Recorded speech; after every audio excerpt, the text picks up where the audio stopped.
Since y'all have been simping so much on Hirara, who exactly is she in the lore? Let's check out her lore.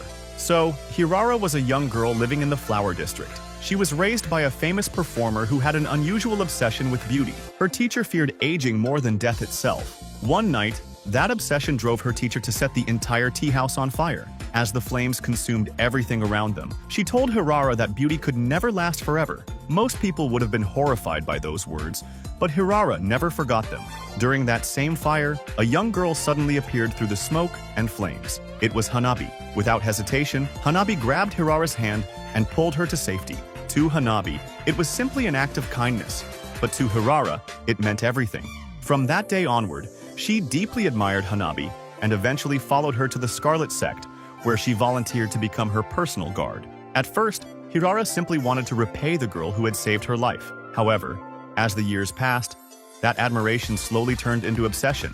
Hirara constantly watched over Hanabi and saw the pressure she carried as the future leader of the Scarlet Sect. She watched Hanabi train endlessly, suffer injuries, face defeats, and sacrifice herself for the sake of her clan. To most people, these were just normal hardships. But to Hirara, they were signs that the world was slowly wearing Hanabi down. Every wound, every failure, and every sacrifice reminded her of the lesson her teacher taught her long ago. In her eyes, Hanabi was being consumed by the same erosion that eventually destroys everything beautiful. Unable to accept this, Hirara became desperate to find a way to protect Hanabi forever. That desperation eventually led her to a forbidden great armament known as Ukifune.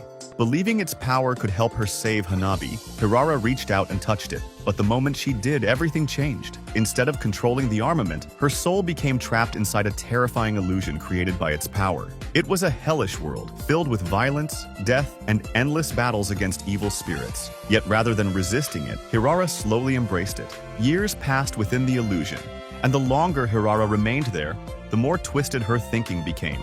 She spent her time slaughtering evil spirits and absorbing their power, all while watching Hanabi from afar through the mysterious connection between the great armaments. She saw Hanabi continue to struggle, continue to suffer, and continue to sacrifice herself for others. Eventually, Hirara reached a horrifying conclusion. If beauty always fades and life always ends in suffering, then perhaps death was the only way to preserve something beautiful forever. From that moment on, Hirara no longer wanted to protect Hanabi from danger. She wanted to protect Hanabi from life itself. Everything came to a turning point when Hanabi was severely wounded during a conflict involving the Shadow Sect. As Hanabi's consciousness drifted into the power of the Higanbana, Hirara finally saw her chance. From deep within the illusion, she reached out and tried to pull Hanabi into her world, a place where pain, responsibility, and suffering could never reach her again. But Hanabi refused. She broke free from the illusion and returned to reality. For Hirara, it was heartbreaking. Yet instead of giving up, it only strengthened her belief that she needed to save Hanabi by force. Eventually, Hirara completely surrendered herself to the great armament.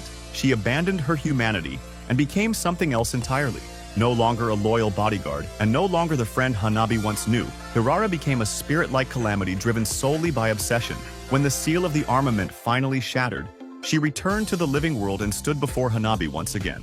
But the reunion Hirara dreamed of never happened. Instead of happiness, she saw shock and sorrow in Hanabi's eyes. And eventually, those emotions turned into determination. For the sake of the Scarlet Sect, Hanabi chose to fight. Yet even as Hanabi attacked her, Hirara felt no hatred. In her twisted mind, every strike was proof that Hanabi still cared. She had become so consumed by her obsession that she could no longer tell the difference between love and pain. So, what do you think about Hirara's story? Was she truly evil?